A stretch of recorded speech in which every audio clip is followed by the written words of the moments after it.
Bienvenidos al Draw My Life de los Beatles.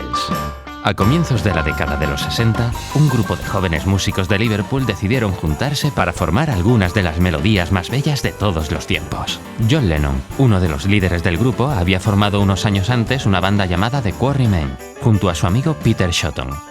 Después se uniría Paul McCartney y un tal George Harrison.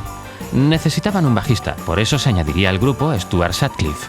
A la banda se uniría un miembro más para tocar la batería, Pete Best.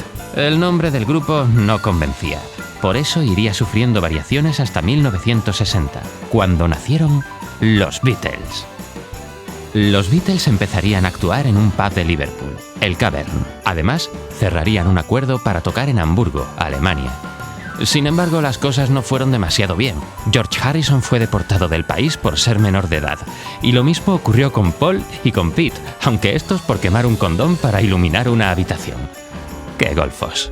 Durante una actuación en Hamburgo, Stuart Sutcliffe se enamoraría de la que luego fue la fotógrafa oficial de los Beatles, Astrid Kirchherr. Empezarían a salir, algo que a la larga le distanció de los chicos hasta el punto de dejar el grupo en 1961. Se mudó con ella a Hamburgo y regaló su bajo a Paul McCartney. Pero un día, tras caerse por las escaleras de casa, empezó a sufrir unos dolores de cabeza que poco tiempo después le supusieron un derrame cerebral que acabó con su vida. Necesitaban un manager y encontraron a Brian Epstein. Les cambió la imagen y les prometió que les conseguiría un contrato. Y aunque en sus inicios chocaron con las negativas de algunas discográficas, pronto convencerían a George Martin, un productor de la EMI que sería decisivo en su trabajo. Lo primero que les dijo fue que debían cambiar de batería. De esta manera los Beatles se desprenderían de Pete Best, dejando una nueva vacante. Un tal Richard Starkey fue el elegido para ser el nuevo batería. Todos le conocerían como Ringo Starr. De esta manera el grupo quedó cerrado con los 4 integrantes definitivos: John Lennon, Paul McCartney, George Harrison y Ringo Starr. En 1962 lanzarían su primer single, Love Me Do, que fue un exitazo en Reino Unido. Aunque según cuentan, fue su manager el que compró personalmente 10.000 copias para situar el single en los primeros puestos de las listas de ventas. Meses después lanzarían Please Please Me, From Me to You y She Loves You, temas que accederían a las listas de éxitos y que comenzarían a consagrarles en el Reino Unido. Poco después, en 1964, la Beatlemanía llegó a Estados Unidos. Sus canciones se situaron en los primeros puestos de las listas de éxitos. Los Beatles se convirtieron en pioneros realizando su primera gira por el país y lanzaron A Hard Day's Night.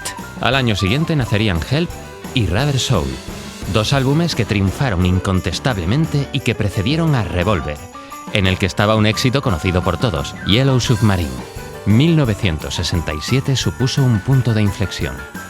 Primero porque salió al mercado Sgt. Pepper's Lonely Hearts Club Band, uno de sus álbumes más revolucionarios. Y también porque All You Need Is Love fue la primera retransmisión vía satélite de la historia. Y por último, por el fallecimiento de Brian Epstein. Aquello supuso el principio del fin de los Beatles. Después llegarían otras obras, y por supuesto Let It Be, pero el final estaba próximo. En 1970, después de 8 años de grandes éxitos, los Beatles ponían punto y final a su trayectoria en conjunto al grabar su último álbum de estudio, Abbey Road. Se despedía el grupo musical que había cambiado la historia de la música. Sus canciones permanecerán inalterables en el tiempo. La leyenda de los Beatles es eterna. Y este ha sido el Draw My Life de los Beatles. Si te ha gustado, dale a like, compártelo y comenta cuál quieres que sea nuestro próximo Draw My Life.